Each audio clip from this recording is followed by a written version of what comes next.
So, good day mga ka-TG, it's me again, Caps for Bisitigan. So, itong una tapos natin. So, sa pinakaunang nag-order din ito sa atin. So, di ko ano, kung sino yon. Pero nandyan sa note ko. So, yung sino. Di ko lang matandaan yung pangalan, pero alam ko na siya yung pinakaunang nag-order. So, sir, alam mo na kung sino ka. Ikaw yung pinakaunang order. So, sa iyo to yung tong pinakaunang natapos natin. So, ito yung request mo na red lang dito. So, yan, red lang yan. And then, ito yung itsura niya sa bat. So, ilagyan pa natin ito ng cover, no? Rubber. Rubber, I mean. Para malambot lang siya dito. Saka, lagyan pa natin ng isang bolt dito hanggang dito. So, ayan na tong bolt. Kunin natin to tapos ilagay na tong rubber saka yung bolt. So, yan. Ito yung butin canister natin. So, ganyan yung setup ko. Tsaka, yan yung wire, no? So, pag makulayan na ito ng black all black, so, hindi na siya masyadong mapansin yung wire kasi all black siya lahat, no? So, medyo na ang pag natin, naglagay. Pero okay lang yan. So, pag malayo, hindi na siya mapansin, no? So, tespire natin, sir, kung okay na bang yung unit. Pero wala pa itong barrel, main barrel. Yung tube bitaw, aluminum tube na 8mm. Di pa na kinalagyan. Bukas, tatapusin ko lahat. Buuin ko lahat. Tapos, pag okay na, putok na, maganda na yun. Maganda na yung tunog. Kasi may kasi ako, may pinapakikinggan ako without main barrel kung malakas na ba siya. Kasi pag may barrel talaga na aluminum tube, mahina na yon. So, mas maganda itong mag-tespire na mas na ganito pa lang kasi ramdam mo talaga yung lakas. So, alam mo na malakas talaga kapag walang main barrel. So, ganyan pa ako mag-tespire, no? Mag-set up before ako malagay ng main barrel na aluminum tube 8mm para malaman ko kung malakas na ba talaga. So, yan. Tespire natin mga ka-TG. Dalawa lang kasi malakas pa ito. Sa kapitbahay natin. So, dalawa lang na shots. First shot tayo.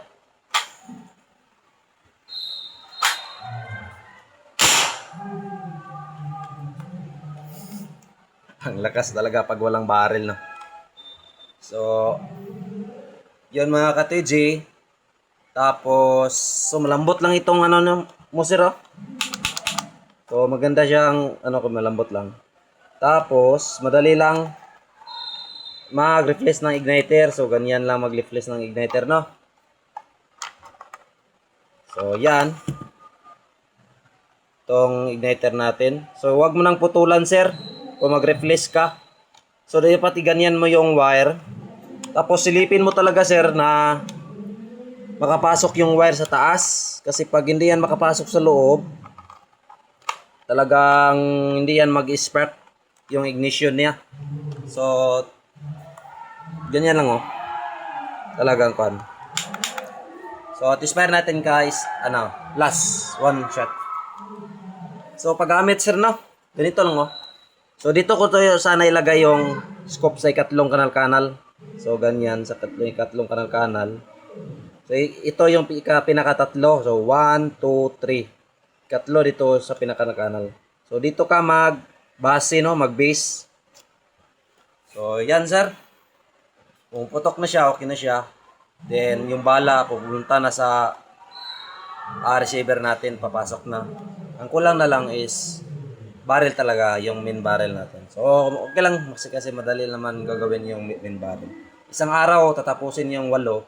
So, dinagdagan ko pala ng isang unit. So, available yung isang unit ko. Mga ganito din kasi all ER15 na Viper yung ginagawa ko.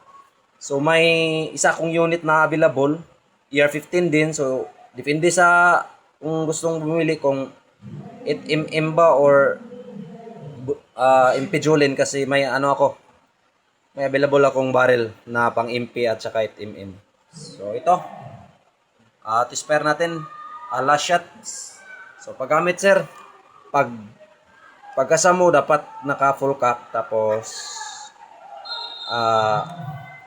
ano siya, hilain mo lang, wag mong bibitawan. So hilain mo lang ng 5 counts. Hila lang na ganyan, no. Hawak na hila. Hawak with hila.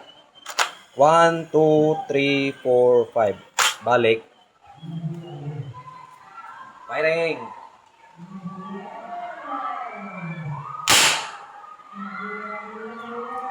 So, yan lang. So, yung bigat nito is ng mga 2 kilos siguro. So, medyo mabigat na siya. So, kung gusto ng may-ari na pabigatan natin, so walang problema. Lagyan natin ng itong lagayan ng battery.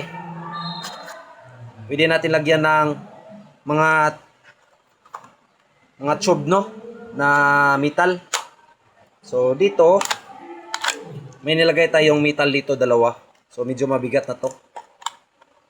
Then, ito yung stopper natin sa bala. Ito yung toser, oh. So, hindi na po yung steel ball. Ginawa natin, PVC lang. Then, spring. Dinugtong natin para magaan lang siya. So, yon. So, okay na, sir. Pumutok na. Okay na.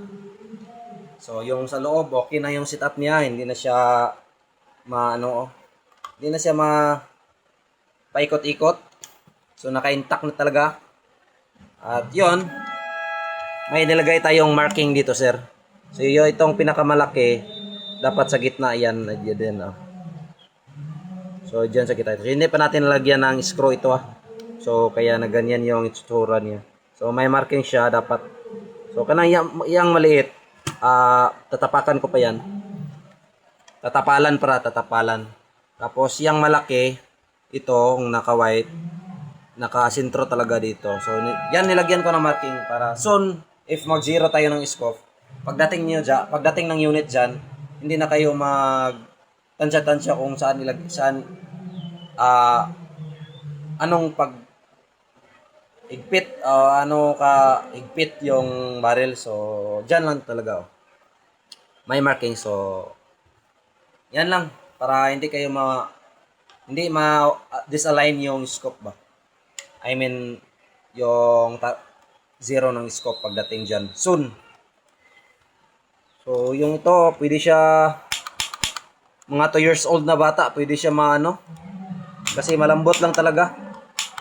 Kaya ingat po, sir, no, sa mga bata natin dyan, sa mga bata nyo, mga anak niyo pala, na ingat sa paglagay ng mga baril, mga toy gun, kasi may mga bata na curious. So,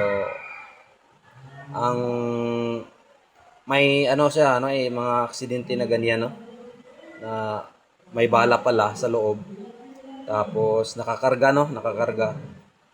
Tapos kinalabit ng bata. Yon. Buti na lang walang natamaan.